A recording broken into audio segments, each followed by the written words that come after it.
Hola Alfredo, ¿qué tal? ¿Cómo andamos?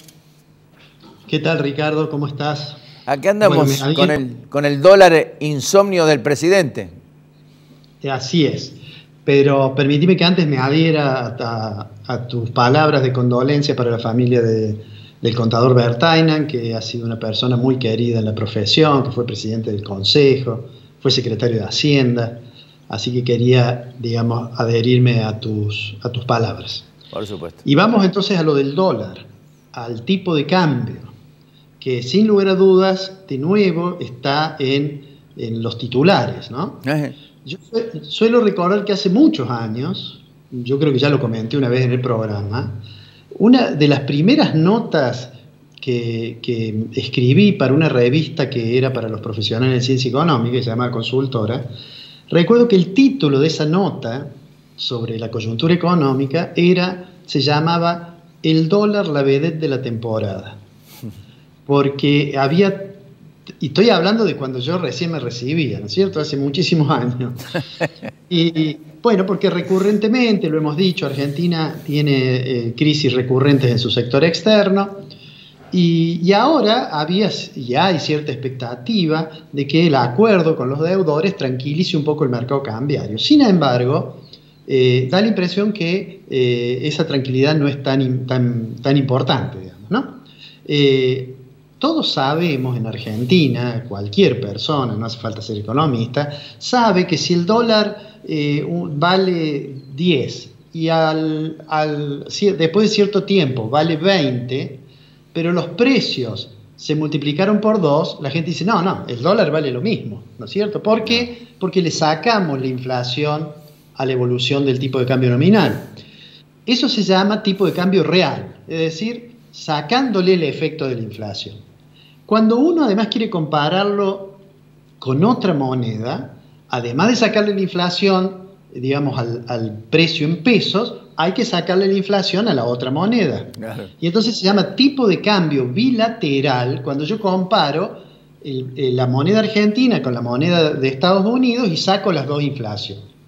Ahora, para el tipo de cambio que parece ser muy importante para el comercio exterior sería un tipo de cambio que es promedio de lo que ocurre con distintas economías con las que principalmente comerciamos, es decir, con el dólar de los Estados Unidos, con el yuan chino, con el euro de la Unión Europea, con la moneda brasilera, en fin. Eso, cuando se hace ese análisis, se le saca el impacto de la inflación a las monedas y se compara su evolución, eso es lo que llamamos tipo de cambio multilateral real, ¿no? Ajá. Eso que ves ahí en pantalla, que ha puesto el director, es el tipo de cambio real, multilateral, que expresado en un número índice, es decir, haciendo que el 17 de diciembre de 2015, sí, recordarás que allí fue cuando se unificó el mercado cambiario, así sí, había asumido hacía poquitos días Macri. Bueno, si uno mira eso, hace igual a 100 el tipo de cambio del 17 de diciembre del 2015, sí. Bueno, ahí está, sobre la parte izquierda, sí, está cuánto era antes de que estallara la convertibilidad, ¿eh? El dólar se había hecho muy barato y el tipo de cambio multilateral real era 69, es decir, que teníamos 31 puntos de atraso cambiario, digamos, ¿no? Bueno, ahí hubo un salto grande, ese pico que se ve ahí, y después se mantuvo un tipo de cambio muy alto durante el periodo del presidente Kirchner, y a medida que nos vamos viniendo hacia el presente, vemos cómo se fue deteriorando, sobre todo en el último periodo del gobierno de la presidenta Fernández de Kirchner. Allí vemos que al 17 de diciembre lo hacemos igual a 100, pero que está por debajo de lo anterior, ¿no? Ahora, de allí en adelante, el gobierno de Macri tuvo un periodo en el cual el tipo de cambio se atrasaba y después se recuperó. Las corridas cambiarias del año 2018-2019 son esos piquitos que vemos allí. Sí.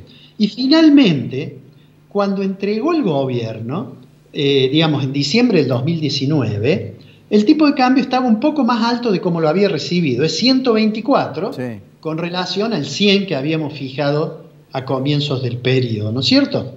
124. Entonces, si hoy miramos, el dato que está allí es el del 10 de agosto, Sí. el tipo de cambio es 119. ¿Qué quiere decir? Que está 19 puntos por encima de lo que estaba cuando asumió Macri, Sí. pero está un poquito abajo de lo que estaba cuando asumió Fernández. Entonces, hoy hay gente que dice, el tipo de cambio está bien, hay otros que dicen está atrasado. En realidad tienen un poco de razón cada uno. Si uno compara contra el momento de la unificación cambiaria, digamos, el tipo de cambio está bien. Está 19 puntos por encima. Ahora, si uno compara con el inicio de la gestión del presidente Fernández, el tipo de cambio está un poquito más bajo. Digo, para no hacernos lío con números, digamos, si yo quisiera saber a cuánto equivale el dólar, el valor de que tenía el dólar cuando asumió Fernández a pesos de hoy, tomando en cuenta el tipo de cambio real multilateral, es más o menos 80 pesos. Ahora, bien, ¿en cuánto está ese dólar? Bueno, Argentina tiene muchos dólares. Primer tema que hay que considerar. Cuando alguien habla de atraso cambiario, puede estar hablando de distintos dólares, ya volvemos sobre eso. Lo concreto, digamos, es que el tipo de cambio hoy está, no me he fijado ahora, pero seguramente está en orden en el Banco Nación, pongamos 75, 76 pesos el vendedor. Sí. Bueno, está muy cerca, es decir, no hay un gran atraso cambiario. Entonces, ¿por qué es la preocupación? ¿Qué es lo que explica esta preocupación? Primer punto, que hay preocupación lo hay, porque si uno mira cómo evoluciona el tipo de cambio blue, o el tipo de cambio del contado con liquidación, o el tipo de cambio del MEP, hay una brecha importante, ¿no es cierto? ¿Qué es lo que entonces está? Primera cosa, eso está reflejando una expectativa que el gobierno no logra quebrar respecto de los problemas que tiene en el sector externo. Y entonces comienzan a aparecer datos de que en realidad la disponibilidad de reservas líquidas del central está muy bajo. El gobierno avanza en un acuerdo que es la renovación del swap con China, que digamos es un intercambio de monedas. El swap, de todos modos, si lo quisiéramos utilizar digamos como una moneda convertible, tendrían que quizás transformarlo a dólar, pero está claro que allí hay una preocupación. ¿Por qué razón puede ser que estemos subestimando un poco la inflación y por eso nos parece que el dólar no está atrasado y en realidad está un poco? Entonces allí va a haber quienes dicen, bueno, lo que pasa es que los índices de inflación en este periodo de confinamiento y de caída del nivel de actividad, en realidad son índices de inflación que tienen tarifas congeladas, que tienen algunas actividades. Por ejemplo, uno dice, ¿cuánto creció esparcimiento?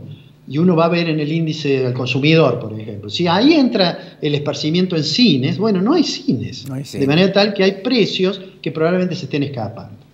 Pero a lo que quiero ir básicamente es a lo siguiente. Desde el punto de vista de esos números, uno podría decir, desde el punto de vista de lo que uno podría llamar el tipo de cambio real de equilibrio de largo plazo, digamos que no muestran los números un atraso significativo. Ahora, en realidad, te lo voy a decir en alguna medida con una humorada. Si uno quiere saber realmente si va a haber o no va a haber devaluación, en realidad no le tiene que preguntar a un economista que mire el tipo de cambio real de equilibrio de largo plazo. En realidad le tendría que preguntar a un mozo, Ricardo. Al mozo que le lleve el café al presidente del Banco Central y que todas las mañanas lo ve y es probable que en algún momento escuche cuando diga, bueno, basta, dejo de vender. Y tome una decisión. Claro. ¿Cuál puede ser esa decisión? Mirá, decisión número 1, que hubo versiones, es que van a decir, mire, no se pueden comprar más los $200. Sí. Eso tendría una consecuencia, me parece a mí casi inmediata, que ampliaría la brecha entre el oficial y los otros dólares legales. Sí. Sí, no me parece que sea una medida muy adecuada. Me parece que más adecuado sería, aunque hay mucha gente que es partidaria de que no se desdoble el mercado, desdoblar el mercado cambiario entre lo que es lo comercial y lo que es financiero y turismo. Pues no nos olvidemos que además estamos atravesando un periodo en el cual no tenemos balance negativo en turismo como teníamos. ¿Ya existió, ¿ya existió claro, eso? ¿Te acordás del 35%? Así es. ¿Te acordás del 35%? el gobierno debería, me parece a mí, pensar en alternativas más de este tipo de desdoblamiento del mercado cambiario que de una prohibición, digamos, lisa y llana. Mientras tanto, a mí me parece que esta situación de preocupación va a seguir existiendo y no veo que se avance con la suficiente velocidad en terminar de cerrar el sector externo. Hemos acordado con los bonistas que tienen bonos que fueron emitidos bajo legislación extranjera, vendrá el acuerdo con los de legislación nacional, pero me parece que hay que acelerar un poco digamos, la negociación, la conversación, o como le quieran llamar, con el Fondo Monetario Internacional. Por ahora, el Banco Central lo que está haciendo es ir devaluando más o menos un 3%, permitiendo, digamos, un 3%. Sin embargo, ni el acuerdo con el fondo, ni estas ligeras modificaciones del tipo de cambio oficial logran despejar lo que yo creo que explica la brecha. La brecha es, me parece a mí, básicamente incertidumbre más desconfianza. Alfredo, yo creo que ahí está el tema. Ahí está el tema. Me parece que la desconfianza en el gobierno todavía no ha hecho eco en cuanto a la responsabilidad que tiene hacia la sociedad. Un dato simplemente. Macri entregó con reservas líquidas. ¿15.000 millones eran? Aproximadamente, sí. Está en 7.000. Sí, o sea, lo que sucede es que se perdieron 8.000 millones. El Banco Central viene vendiendo, porque aunque esos $200 no son una cantidad significativa individualmente, cuando hay millones de personas que compran, eso se puede hacer sentir. Claro. Y digamos que lo que ha ocurrido es que en un periodo en que tenemos un saldo de balance comercial favorable, porque es el periodo en que exportamos más, sin embargo, las reservas, lejos de subir, se reducen. Y con importaciones bajas, y con importaciones abajo. Exactamente, esa observación es muy importante, porque el nivel de actividad es tan bajo que no estamos demandando importación. ¿Qué nos espera futuro? Te digo, alguna medida va a haber con el tema del dólar ahorro, o va a haber desdoblamiento del mercado cambiario, seguramente va a haber más restricciones a las importaciones, y esperemos que rápidamente el gobierno tenga capacidad de presentar un programa que el staff del fondo le parezca sustentable, por usar una palabra de moda, para tratar de salir de esta situación en que la incertidumbre y la desconfianza le están haciendo un daño tremendo, no solamente a la macroeconomía, sino también, como consecuencia de ello, obviamente, a las personas. Alfredo, un abrazo, nos volvemos a encontrar la próxima semana.